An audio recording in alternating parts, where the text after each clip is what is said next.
We're going to start this particular exercise in what I call a train track circle.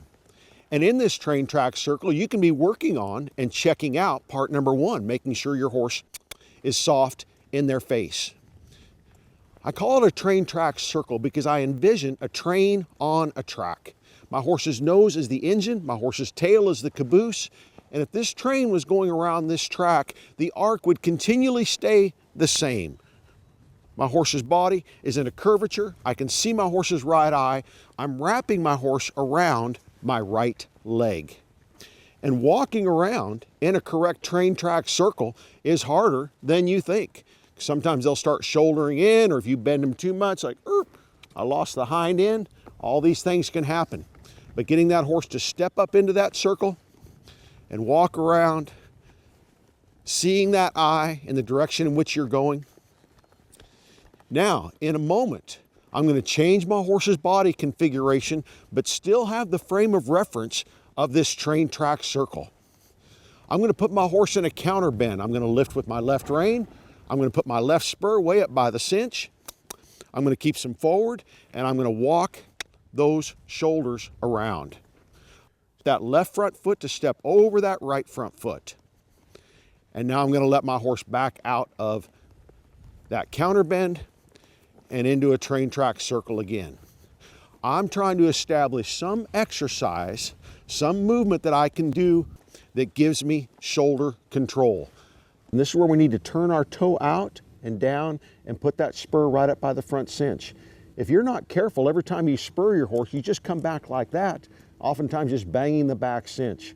So when I'm moving part number two, the shoulders, I'm going to turn that toe out, and that spur is going to come right there by that front cinch. Again, I'm going to lift with that left rein. I'm going to draw it towards my right shoulder. Now my horse is counter bent. Now if you go out to the barn tomorrow morning and you see your horse walking around the corral like this, you better call the vet. Something bad happened during the night. They don't normally walk around like this. This is the gymnastic, athletic move. Just like ball players will do a lot of athletic things that you might think doesn't have anything to do with catching the ball or running a touchdown. But the coach knows he needs to teach them that muscle memory and that footwork and that cadence that's important for a top-level athlete. Let's walk around here to the left. I'll drive my horse up into that bridle, stepping forward, asking my horse to wrap around my left leg in a train track circle. You could put a cone or a bucket on the ground that could give you a frame of reference, if that could be helpful for you when you're doing a train track circle. But these little things are important, and if it doesn't matter to you all the time, it won't matter to your horse at any time. Now, we're going to work on that part number two and get these shoulders in this direction. I'm going to pick up my right rein and draw it towards my left shoulder. I'm going to put my left spur way up by the cinch. Now, I don't want this to turn into a funky side pass or a funky spin. I want to move those shoulders over. See those feet stepping, step, step, step, step, step, step, step, step. Now I'm going to let my horse out of it and go back into a train track circle.